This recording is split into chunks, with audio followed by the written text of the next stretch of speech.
Today, we are going to be looking at the April JW Broadcasting episode, and it's going to be a little bit different than normal. Normally, they talk about a few different subjects, but this time, they're really going to be focused in on one thing, and that is the Bible, its preservation down through the years, and what that means to us.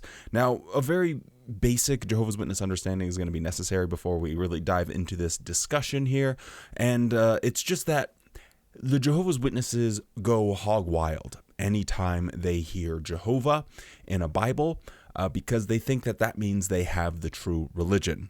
So their basic clown orgasm goes like this. Well, why did I say that? You know when you have like a something that makes complete sense in your head and then you say it out loud and then you realize about 3 seconds later that no one's going to understand what that means? Syllogism was the word that popped into my brain, and syllogism, silly jizz. So my brain took that to clown orgasm as a silly jism. Yep. Now you'll be infected every time you hear this philosophic phrase. But hey, comment down below if you have any phallic philosophic phrases that flow freely from your face.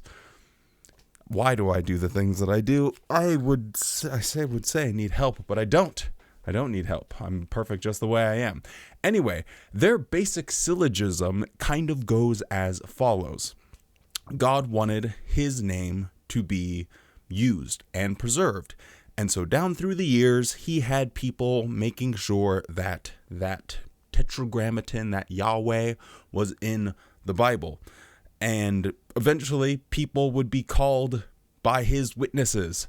So therefore, because Jehovah's Witnesses call themselves Jehovah's Witnesses, they have the one and true religion, which is a very flawed and silly, childish argument that they make, but that is how basically Jehovah's Witnesses think. And if you've ever been a witness, you know exactly what this feeling that isn't natural, it's been beat into your brain since you're a child, but the feeling you get anytime that you see the tetragrammaton, that YHWH, anytime you hear the name Jehovah, anytime that is brought up, you get this special feeling inside. You're like, see, yeah, we were right. We have the true religion, because in some old Bible from the 1600s, it says Yahweh in it.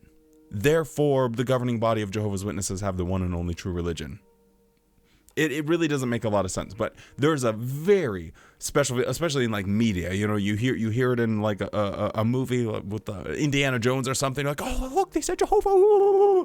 They all go crazy for it. Anyway, so just keep that in the back of your mind as we're going through this. For the most part, most of the things they say are pretty much accurate. They just make some theological extrapolations that really shouldn't exist, and they do actually get a couple of little minor details that only someone that is pedantic and interested in the Bible like myself would even pick up on, but I'll share those with you guys. With all of that being said, let's do this.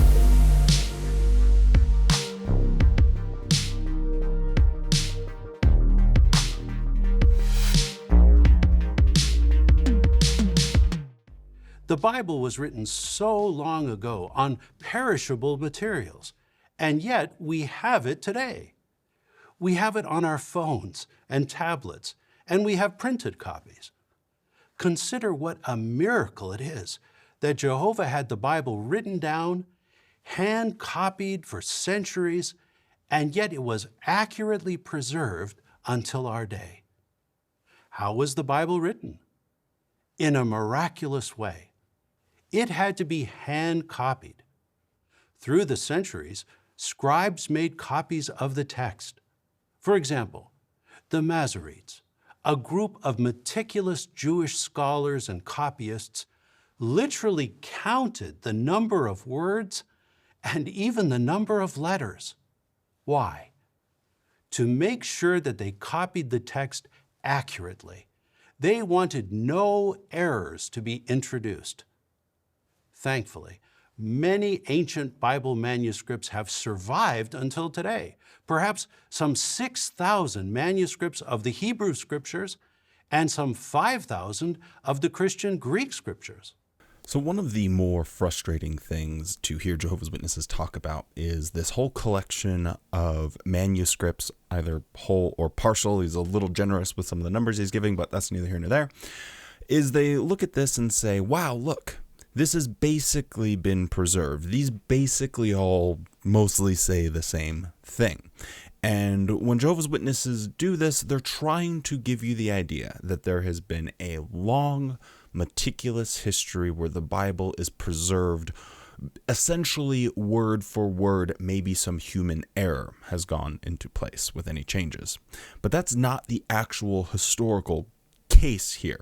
Even just thinking about the canonical Bible, the group of men who decided what was going to make it into that biblical canon were having heated discussions and debates, and there were biases in place. There was social, religious, and political biases all throughout any of the changes that are made in those ancient manuscripts. And so just taking the Jehovah's Witnesses way of looking at this is way too simplistic. What you should be doing is looking at what actual biblical critics have to say. And that is seen by Jehovah's Witnesses as a very dirty word. Oh, well, they're just trying to criticize it. Well, no, they're offering critique. If you're going to a movie and you look at IMDb or Rotten Tomatoes just to see what people have to say about it, are they all just these dirty, foam at the mouth, disgusting people sitting behind their keyboards? No. You're looking on there just to see, like, okay, what's the general consensus of, like, what are people thinking about this movie? You can still form your own opinion. You get what I'm saying. Is a biblical critic isn't this evil, nasty, attacking figure. They're just someone offering a critique based off of their observations. And when you take a deep dive into the ancient manuscripts and the Bible, and you try and get an understanding, it actually makes a lot more sense how there were times when the scribes had to or were forced to make certain changes based off of political, religious, or social conditions at that time. This is what's often called a Paris Bible. It was completed in France during the latter part of the 13th century. That is, somewhere between the years 1250 and 1300. It's a complete Bible, copied by hand. Look at how beautiful it is. Imagine the work involved.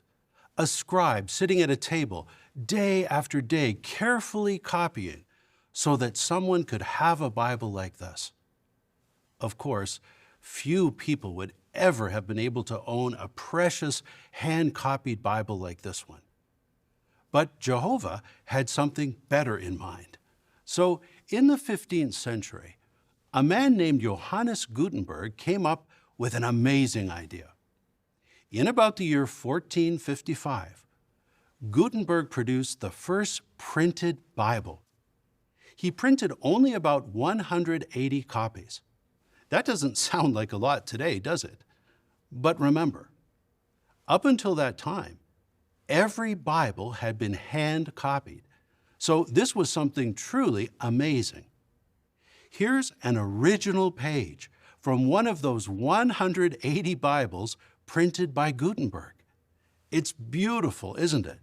I don't know exactly how they got their hands on this page of the original Gutenberg Bible, but I kind of half remember a story about someone trying to sell one or something or another, and it was like $65,000 or $80,000, somewhere in that range. I don't know why it stuck in my head, but getting a single page of this original Gutenberg Bible is very expensive, is what I'm getting at here. Those books must be valued at like $25 million for the whole thing. So a single page will probably easily cost somewhere in that ballpark.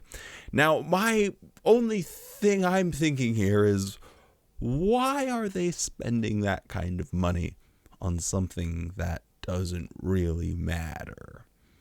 $80,000 to someone in need is a lot of doubloons. That's a lot of rupees, and that could significantly be used to help people in countries, especially where the dollar goes a very long way. I just don't know how Watchtower justifies certain costs. I know they're building these museums for people to come and visit, so that way they can be indoctrinated. So I guess that has some type of value to them. But if I'm a Jehovah's Witness and I'm looking at what the organization does to actually help people in need, which by their own admission is just nothing. It's just pathetic. It's, less than $20 million per year. And yet they're spending significant amounts of money on building these little museums that don't offer any real value. Like, Jehovah's Witnesses that might be hungry right now can't eat this page of the Gutenberg Bible, but you could feed a lot of witnesses in poor countries where the dollar goes a long way with that money. Anyway, just my thoughts on the matter. Of course, God's enemies did not want people to have Jehovah's precious gift. Thus, it's not surprising that many people have actively worked to prevent others from having the Bible. One scholar, Albert Barnes, described it this way: "No book has excited so much opposition as this, but it has survived every attack which power, talent, and eloquence have ever made on it. No army ever survived so many battles as the Bible." Humans alone could never have preserved the Bible in the face of such strong opposition. It's a miracle that we have it today. Except that it's not really that big of a miracle. His clown orgasm doesn't make a lot of sense because the church was one of the most powerful entities in the world during this time.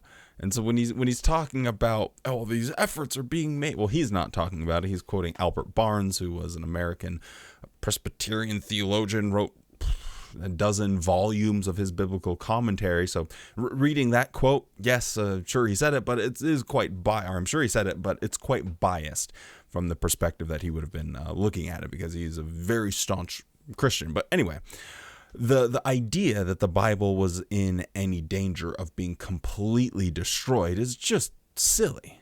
It's not, it doesn't even make any sense. What he's trying to talk about is the Protestant Reformation during the 16th century and how there were efforts by the Catholic Church to prevent it from getting into the common language. That, yes, that might all be true, but that isn't about them not really wanting the Bible to be available to everyone. That is more about challenging the direct authority of the Catholic Church itself as an institution, and they were trying to protect their power. Again, there's all of this political, social, and religious context that has to be taken into account when talking about these things. And so I think he's confusing the Protestant Reformation, people having access to be able to read the Bible in any language, and the Catholic Church trying to suppress that for political reasons to maintain their control, as an effort to destroy the Bible completely, which that wasn't the case, because the church would have been, doing what the church always did, and that was to preserve the Bible. He's a confused little man here. Now Mark Sanderson is going to hand it... Wow, can't even speak anymore. Now Mark Sanderson is going to hand it over to... I don't know what this guy, what his name was, I already forgot. He looks like Plank from Ed, Edd and Eddy, to be completely honest. But he's going to give us a little tour of some museums and talk about how well the Bible was preserved. Let's just jump into it. Holy, that was a bad take. Now I suspect that Watchtower is going to be using copyrighted music for this, so you can listen to my rather lugubrious voice tell you what's basically being said here in the quick fashion. They're just describing papyrus, and yep, this is done by the ancient Egyptians. Bamboo, cut it, make it into little tiny pieces, smash it, then press it together real hard, and bada bing, bada boom, you polish it, and you got yourself a little rudimentary sheet of paper, and then you could get some type of binding agent and keep it together, and then you get like this thing that's like 6 meters long. Pretty dang cool, and that's what's helped to preserve, or that's what a lot of ancient manuscripts are written on. Now, none of this requires any miracles. None of this requires any type of divine intervention. This is human ingenuity doing what human ingenuity does best, and that is trying its best to preserve information from past generations. This is the hallmark of our species. It is what we've gotten really, really good at, and with the invention of AI, I think we pretty much have this thing solved. It is a little interesting, though, how they try and always ascertain some overwhelming, miraculous narrative here when you forget the obvious point. It's like, oh man, it's incredible how all of these manuscripts and everything survived. Yeah, but where did all of this happen? They're in caves in Egypt, where it's a desert, and not really exposed to a whole lot of elements. So it's more of a climate issue than divine intervention. That's the real answer. Sometimes the simple answer is the right one. Now, they do have sections here that go and talk about William Tyndale and Boothroyd. They were kind of mildly interesting, but I'm sure most of the people watching this video aren't going to be terribly elated at watching little mini documentaries produced by Watchtower to help support their claims of why their Bible is awesome. The simple brass tacks of the situation is that their Bible is not really that awesome. Their 1984 edition of the Bible, that was interesting. It was good in a lot of ways, terrible in a lot of other very significant ones. The biggest problem with the Jehovah's Witness version of the Bible is that it consistently I don't know why I said consistently so weird, but it consistently uses Jehovah's Witness theology to change or interpret the verses of what's actually in the Bible. I mean, obviously that's what they'd want to do if they have something goofy about their doctrine. They need the Bible to support what they have come up with.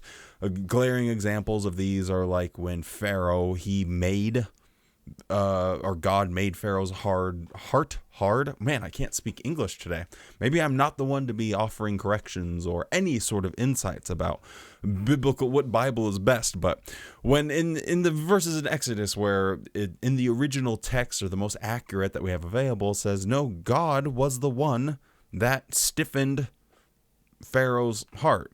Yet in the Jehovah's Witness Bible, it says, well, he allowed Pharaoh's heart to be hardened. So this is a theological intrusion into the authenticity of the actual manuscripts that were originally there. So no matter what they do, it doesn't really matter. They're just reinforcing ordinary Jehovah's Witnesses' idea that their Bible is really good and that it's been protected by God throughout the ages, and that because it uses the name Jehovah, that it necessarily is the proper translation. But most Jehovah's Witnesses are never going to investigate that claim. Most Jehovah's Witnesses don't know why they say Jehovah.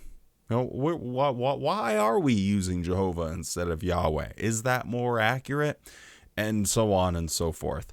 Most Jehovah's Witnesses, they'll be open to comparing different Bibles, but they will usually assume that their version of it is superior because it contains those changes that fit with Jehovah's Witness theology. Anyway, this was probably only interesting to me, but I hope you guys enjoyed this one. No music video this time because the whole music video is just them doing the same thing, talking about the Bible. Literally this whole thing. There was a life story in here as well, but we won't get into that either. Anyway, that is all I have to say about this JW broadcasting. If you're still around, don't forget to drop a like on the video. It helps to get out to more people on YouTube. With that, stay safe, be kind, and don't forget to spend more time loving the things you love than hating the things you hate. Unless it's the Bible, because I love to hate the Bible, so this would be a confusing situation. Anyway, be like me, and have a good-ass day.